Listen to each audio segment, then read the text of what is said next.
Chapitre 45. Prix et valeur. C'est une autre question compliquée qui s'est formée dans votre société aujourd'hui, continua Kiran. Lorsque vous attribuez un prix aux gens, aux objets, aux ressources naturelles, ou même au monde lui-même, vous transformez tout en un simple objet à échanger contre une autre marchandise que vous avez inventée, l'argent. Finalement, la véritable valeur des choses est malheureusement oubliée. Sais-tu pourquoi l'argent a été inventé?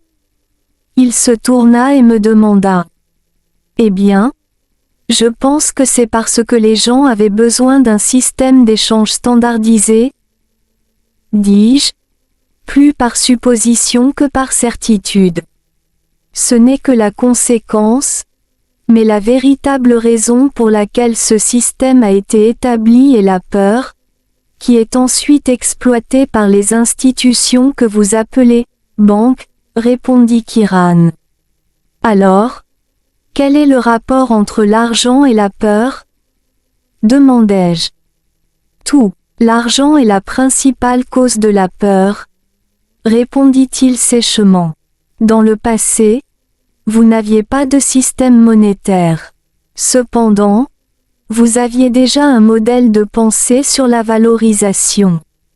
À un certain moment, un système monétaire a évolué dans votre monde, et cela a changé les choses de manière spectaculaire. Ce moment est survenu pendant l'époque de la ruée vers l'or. Beaucoup de gens ont commencé à chercher de l'or, et l'exploitation minière de l'or est devenue un grand business. Lorsque les gens transportaient leur or, ils avaient peur de se faire voler. C'est pourquoi des dépôts d'or ont été créés. C'est la peur qui a entraîné la formation de ces organisations. Depuis, les gens ont déposé leur or là-bas pour ne pas risquer de perdre leur propriété. Mais ce qu'ils ne savaient pas, c'est qu'ils avaient perdu leur or au moment même où ils l'ont déposé, et ils ne le reverraient jamais. Ce qu'ils ont obtenu, c'était un morceau de papier qui spécifiait le prix de l'or.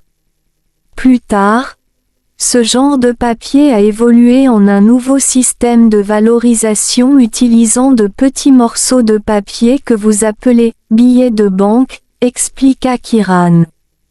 Lorsque les gens avaient accumulé une certaine quantité d'or, ils voulaient l'échanger contre ces petits morceaux de papier. Depuis, les gens du monde entier considèrent ces morceaux de papier comme des objets ayant une valeur. Et l'institut qui gère ce système monétaire dans le monde actuel est une organisation mystérieuse qui contrôle tous les gouvernements de votre monde, car chaque once d'or garantit combien de morceaux de papier vous pouvez posséder, et personne ne sait combien d'entre eux ont été émis jusqu'à présent. Il y a un secret que les gens de votre monde ne connaissent pas. Plus de 70% de tout l'or qui a été extrait a déjà quitté votre monde. Nous ne parlerons pas de l'endroit où il se trouve maintenant. Concentrons-nous sur l'origine du concept de valeur et de peur, et cela suffira pour l'instant. La peur que vous, humains, avez ne s'est pas arrêtée là. Lorsque vous avez reçu ces petits morceaux de papier, ou billets de banque, comme vous les appelez, vous avez à nouveau ressenti la peur. Mais cette fois-ci, c'était la peur que ces papiers soient volés. Par conséquent, vous avez emporté les billets à la banque et les avez déposés là-bas. Au final, vous ne possédiez plus qu'un livre qui vous montrait combien vos billets de banque valaient. Maintenant, laissez-moi vous demander, pensez-vous que les chiffres inscrits dans ce livre vous donnent réellement la valeur que vous attendez? Il posa cette question, mais avant que je puisse lui répondre, il poursuivit. En réalité, la valeur de ces chiffres n'a jamais existé. Ils n'auraient une valeur que si vous les utilisiez pour échanger quelque chose de précieux qui réponde à un besoin. Par exemple, vous les échangeriez contre une paire de sandales lorsque vous en avez besoin pour marcher sur ce long trajet, car les sandales, dans ce cas, vous apportent une valeur.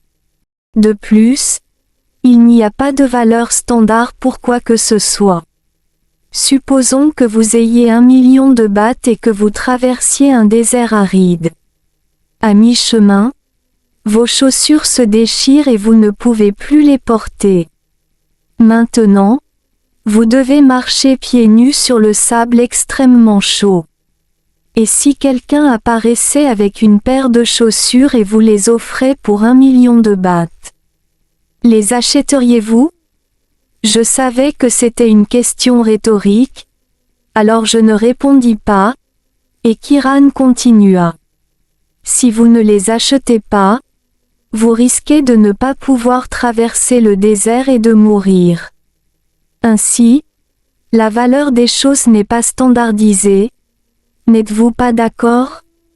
Cela dépend de combien vous avez besoin de cet objet, de la situation dans laquelle vous vous trouvez, et du véritable bénéfice que vous pouvez en tirer.